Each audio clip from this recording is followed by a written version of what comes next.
J'ai fait tomber ma maman sur une clôture électrique. Oh, et il y a aussi mes frères. Je voulais les enrouler dans une couverture et les enterrer dans le jardin. Pourquoi les enrouler dans une couverture? Pour qu'ils restent au chaud.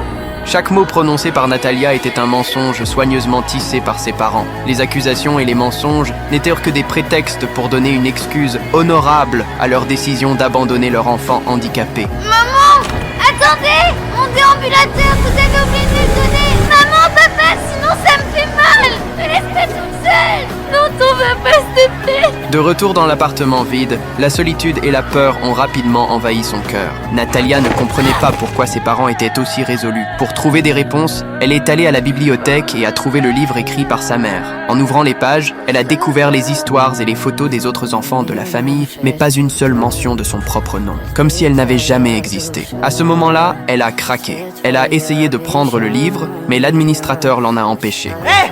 À quoi tu joues là? D'accord, j'aurais pas dû le prendre! Je veux pas le crayon, je veux le livre. Fous-moi la paix! De retour à la maison, Natalia a perdu le contrôle et a commencé à déchirer les photos dans le livre. Reviens! Me laisse pas! Je vous déteste tous! Me laisse pas toute seule! S'il te plaît, pardon! Me laisse pas toute seule!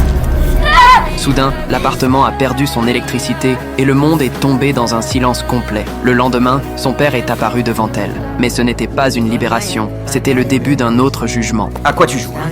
Tu nous as barrés parce que tu veux nous faire tuer? Non, j'étais triste parce que vous m'avez enlevé de la photo, mais après j'ai regretté alors j'ai essayé d'effacer. Allô?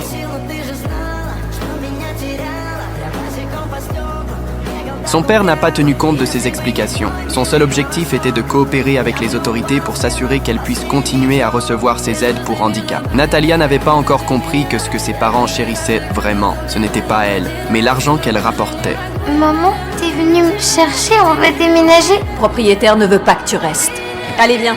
Elle n'avait pas encore compris ce qui se passait quand Christine l'a emmenée dans la voiture, direction un endroit plus isolé et plus délabré. Natalia a ressenti une peur profonde. Pour rester auprès de sa mère, elle était prête à tout sacrifier. Je vais dire que j'ai 22 ans, que je suis une menteuse, qu'il faut pas me faire confiance. Je vais dire tout ce que tu veux. Dis la vérité, c'est tout.